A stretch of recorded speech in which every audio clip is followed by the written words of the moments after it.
we look to design the restaurants to accommodate each and every need. And I think it's one of the things we've tried so hard to do the last 3 or 4 years, because maybe just 4 years ago, you can only really order, line up at the front counter, or go traditionally through the drive-through. That's the only 2 ways you could order at McDonald's. Whereas now we've got self-order kiosks, you've got mobile order pay, you've got home delivery, as well as these kind of evolution at front counter and drive-through. And delivery is now $3 billion business? Yeah, so 2018, we built it to a $3 billion business. It's going to be close to a $4 billion plus by the end of 2019. In more than half of your global stores. We're in more than half the restaurants now. So we're actually still continuing to expand the number of restaurants that offer it. But we're now, because we've been in this for almost 2 years now, we're beginning to see the like-for-like sales of those restaurants that are 13 months and older.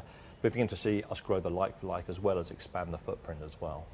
I want to ask you about the economics of this kiosk. Okay. Because obviously it's obvious, it's immediately obvious how much more you can customize your experience. Right. And that all makes sense. But when you're dealing with pressures to raise wages, isn't this, I don't know, is there some liability in the optics of this? I think people will ask that question, but if you actually look, when we visit the restaurant upstairs, for example, when this restaurant's full, effectively the ordering process is more in the customer's hands, but we're now offering table service to customers in a way that we never did before. So we'll need less people behind the front counter. That means we can put more people in front of the front counter, actually interacting with customers in a much more meaningful way, actually. So I think it's a different jobs, but customers prefer to order, many customers prefer to order through the self-order kiosks just because they can just take their time. And do you think this is, the appeal of this is generational, meaning young people are used to not talking human to human, but whereas an older customer might have trouble seeing, or?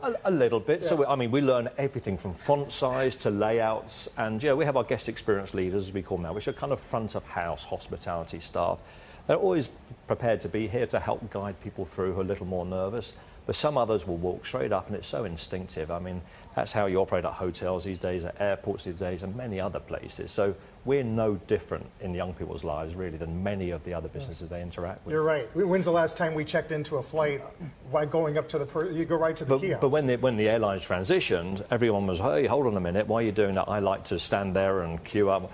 But now people just get used to it. Right. Now it's instinctive. Plus, I have to imagine, one last thing on this. I mean, burgers, just the ways you can have fries with salt, without salt. I mean, right. All that data you have, right? And you can manage that in a way maybe you couldn't before. Absolutely right. So you can see how customers behave, and then ultimately let's take it to the next level, which we're not at yet, which is the personalization. So at the moment, customers come up and we don't know who he or she is. But ultimately, as time moves on, we'll be able to make a more personalized connection to customers. Maybe you come up and you can scan your phone, and you may have already saved that favorites where you like a salt with no sodium, or you like Big Mac but no pickles. So that is, I think, where we can take this to the next level, which is to take just a smoother, easier experience into a more personalized, smoother, easier experience. And that's part of the technology infrastructure we're building. We've over the last 3 or 4 years, with the global mobile app, with the self-order kiosk, with mobile order pay, we invested a lot of money to put an infrastructure in place and like an ecosystem in place.